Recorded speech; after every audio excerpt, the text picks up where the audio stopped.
Olá, hoje no Fala Vereador vamos conversar com o vereador Sidney Telles, primeiro secretário da Câmara Municipal de Maringá, sobre um projeto seu que foi votado e vai passar pela segunda votação e depois vai para a sanção do prefeito, que altera o Código de Edificações e Posturas Básicas do município para projetos.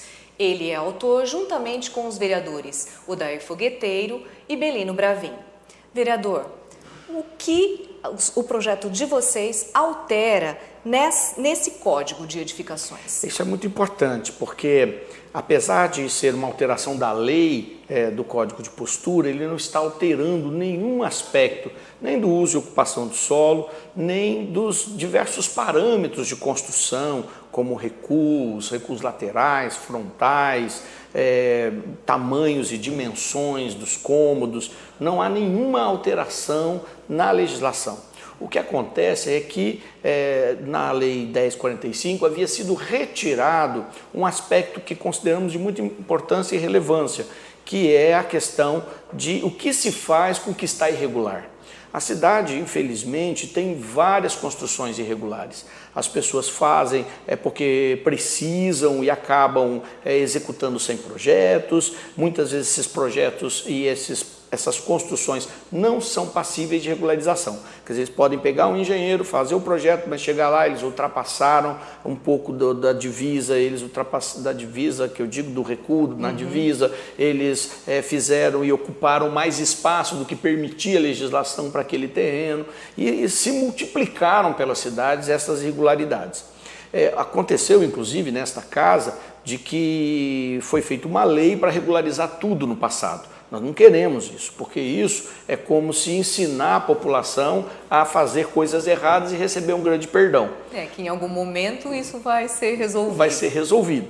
Então nós não queremos seguir nesse caminho, por isso criamos uma medida compensatória. Quer dizer, se não é possível demolir, porque as pessoas não têm nem recurso para demolir aquela construção, tem gente, às vezes muito pobre morando, tem situações onde a pessoa começou a ocupar para fazer o seu serviço de MEI, como é permitido por lei, e também há aqueles que abusaram e fizeram construções mesmo, grandes, de grande porte, de forma ilegal, sabendo que era ilegal, para poder fugir da legislação. E não tem como demolir, porque você não demole uma construção de 200 metros quadrados. Claro. Então nós estamos colocando nesta lei, e é por isso que ela não altera, não exige discussão, audiência pública, uma medida de compensação. Fez irregularidade? Quer resolver o teu problema? Agora é possível. Você vai na prefeitura e o prefeito, através de um decreto, esse decreto já tem uma minuta, que faz parte do processo, estabelece regras para se cobrar essa compensação. Então, aqueles que fizeram uma ampliação, e essa ampliação, de repente, passou apenas 2, 3 metros, né? Ele construiu mais 40 metros, mas a lei permitia que ele tivesse construído 30, mas o quarto dele ficou até maior um pouquinho do que era a lei, até porque seria, às vezes, muito pequeno. E ficou 3 metros quadrados a mais. Ele vai chegar lá, vai fazer o projeto e a prefeitura vai poder regularizar isso, ele vai poder pôr isso no registro de imóveis, vai poder vender, vai poder financiar, mas vai ter que pagar.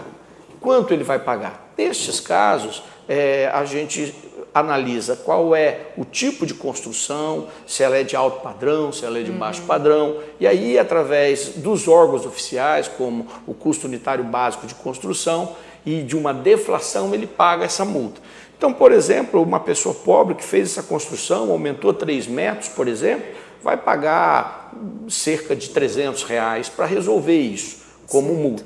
Mas aquele, por exemplo, que tinha um apartamento de luxo, resolveu quebrar a laje de cima e fazer um outro apartamento para ele lá em cima, grande, esse vai ter que pagar, né, o valor que ele teria que pagar como outorga, que já é um valor pesado, vezes 2. Então ele passa a ter uma medida compensatória pesada que vai afugentar quem faz coisa errada. No entanto, vai regularizar quem já fez, mas pagando.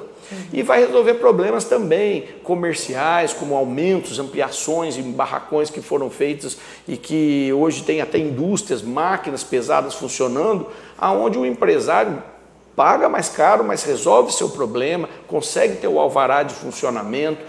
O mesmo acontece com igrejas, templos que às vezes foram ampliados nas nossas praças, naquele tempo elas eram permitidas e hoje o que acontece? Elas ficam fora da lei, ficam avançando a taxa de ocupação do solo. Vão pagar multa, não é barato, mas resolverão o seu problema. Então nós teremos duas situações. Vamos resolver o problema daquele aumento que acontece nos bairros de forma pouco impactante na vida deles, mas resolvendo um problema para a sociedade, e também do grande, resolvendo um problema para a sociedade, mas com o custo adequado, que vai afugentar quem acaba fazendo coisas erradas. Para fazer essa lei, vocês fizeram algum levantamento? Tem dados se isso há um número grande de imóveis nessa situação? Olha, o que a gente fez foi ter estado em contato com a Secretaria de Planejamento, que diz que a quantidade de pedidos é muito grande, inclusive há situações gravíssimas onde as pessoas precisam de um alvará de funcionamento e hoje elas só obteriam o alvará de funcionamento se demolissem a própria construção onde funciona a empresa.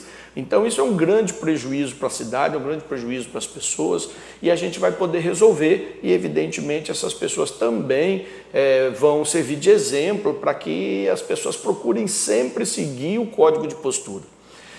Uma coisa muito importante é essa, não há nenhuma alteração no sentido do uso e ocupação de solo. Quer dizer, se alguém pegou uma área onde não era permitida uma determinada construção e fez, ela não tem como regularizar. Isso não será regularizado. Não será regularizado, porque aí sim nós estaríamos alterando o código de postura e favorecendo pessoas que querem se aproveitar de uma brecha para poderem ganhar dinheiro. Isso não vai acontecer.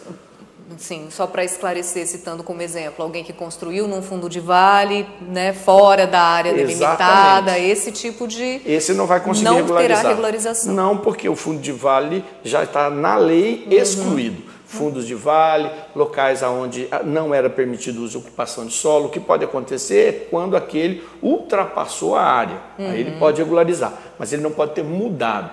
Também não há nenhuma mudança autorizando pessoas a fazerem novas edificações com dimensões inadequadas. Fora da lei. Fora da lei. Então nada disso está sendo mudado e é por isso que é uma lei muito tranquilo de ser tratada neste âmbito, tem um relatório da Secretaria de Planejamento acompanhando, e eu acho que a gente dá um grande passo para ajudar a população mais pobre, que cometeu essas irregularidades, fez uma garagenzinha lá de uma maneira e não tem nem como demolir. Então isso vai poder ser resolvido com essa medida. E aquele que cometeu delitos grandes também vai resolver, mas pagando uma taxa que vai toda ela, e isso é importante, para o fundo de habitação do município. Quer dizer, aqueles que cometeram essas irregularidades vão estar contribuindo para que nós possamos construir casas populares para as pessoas de baixa renda. E essa cobrança vai ser feita em que momento?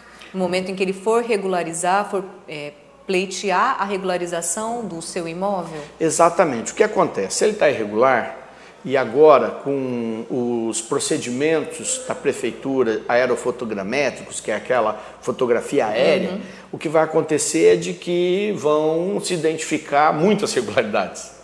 E o fiscal vai multar, a pessoa vai ter que demolir ou regularizar. Então ela vai ter uma possibilidade de ir lá regularizar e nesse momento ela tem que pagar a taxa. Tá certo, vereador. Muito obrigada pelas suas informações. Esse foi o Fala Vereador. Essa e outras entrevistas você pode conferir também no nosso canal no YouTube, no endereço TV Câmara Maringá.